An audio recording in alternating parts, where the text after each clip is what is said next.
this week, obviously, you leapt to the defence of Van Dijk after the criticism from Koeman and Hullet saying that he would still get into 9 out of 10 sides. Yeah. Not on today's show. I still maintain that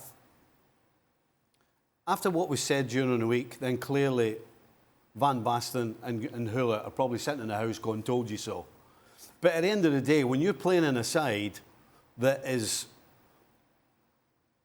in such a mess, really, let's be honest. I mean... Can Klopp fix it, Steve? Not with this group of players. He needs to bring in players. Okay. They need to refresh everybody. Who's like our list? Like, where are we starting? Who needs to go? Who you need to bring in?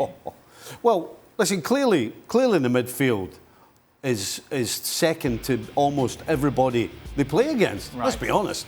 I don't remember the last time Liverpool controlled a match. But can you get Fabinho back to the level that he was? I don't know. Klopp's the one that sees Fabinho and Henderson and all these other guys every day, day in and day out. And he's the one that saw them 2 years ago and sees them now. Yeah. Fabinho, and the question is... It's not like he's over the It doesn't matter. The question is, are they tired or are they gone? I think it's as simple as that. Have they lost the energy in the legs and is it ever coming back? That's the question. Because right now, and for most of this season, regardless of who played in the midfield, that's what it's looked like. Because they haven't been able to close anybody down, and even on the ball, they haven't been able to control a game. I mean, so it's a simple question. Whose legs have gone in the middle and whose haven't? I don't know what the finances are. I mean, they're not as... And there's an ownership possibility of a change and the buyout and all this sort of stuff going on with the Fenway Sports Group. We know they can't match 2 or 3 of the others in that department. But on the plus side, it's a rebuild, but it ain't anywhere near the rebuild when Klopp first came in. So that's They're just going to have to be clever with their acquisitions. You know, when he first came in, they were... That's how they did it. It was a full rebuild. Yes. It's not at that stage. You've got Diaz to come back, you've got Núñez didn't play today, but there's certainly 2 or 3 need to come in, maybe even 3 or 4 quality players. And it's going to be interesting in the summer to see if he's going to get the backing to do that, because if they don't, they're going to be in a similar scenario next year for sure. Jan, can Klopp fix this?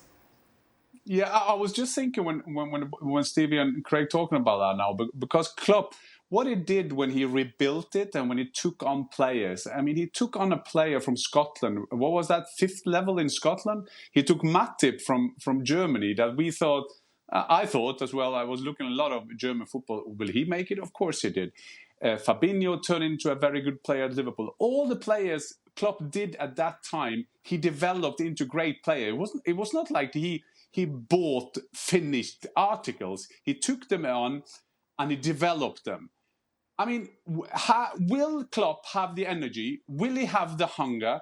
And will he have the ability to do that again? Because if we're talking about 5, 6 players, it's not like he will go out and get some world-class players in. He got in some good players in Núñez. He's got in. Jota has done well for him. But can he take them to the next step? And I haven't played for the best teams in the world, but I've seen the best teams in the world when they were at their best. They killed some darlings. They took out players before the legs were gone. And Liverpool, we got to be honest what had happened. I mean, yes, they were going for the quadruple last season, but still, there is a moment where you have to refresh your team. Who are the darlings, Jan, that you feel need to go? No, obviously in midfield there are 2 or 3 darlings. There's nothing to do with their attitude, nothing to do. It's just that they're not producing. A Fabinho, a Henderson. We have to be with Firmino. He's leaving now anyway. You can also ask. I'm not saying that he's playing bad because he played a fantastic goal, scored a fantastic goal again today. Salah is one of the best players around, but you have to assess, as Steve is saying, the ones who see them every day. Will they still do that as Liverpool players? Will they still have the hunger to do it at Liverpool? And that's what you're going to ask you when you have one of those big teams. And the best in England to do that was Sir Alex Ferguson. He took out Stam. He took out Van Nistelrooy. He took out Roy Keane. I mean, that is quality leadership. when you're going to refresh your team. Everybody talks about Liverpool's recruitment, and I believe that department has changed slightly. But it sort of baffles me. They've had some great success with the likes of Mane and that. But you know, Van Dijk and Alisson, you know, it was big money.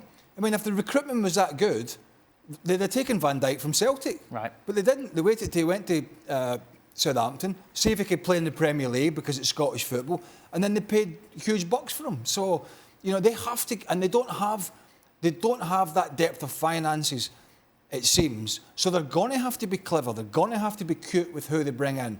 You know, Gakpo, what was it, 37, 39 million. That's the kind of pedigree of player and price of player they're probably going to look at. They might be able to bring in one star, Stevie, or one big one. I don't know. Right. But they're not going to be able to spend 80 million on three or four individual players, hence a couple of $100 million. I just don't think they're going to have the finances for that.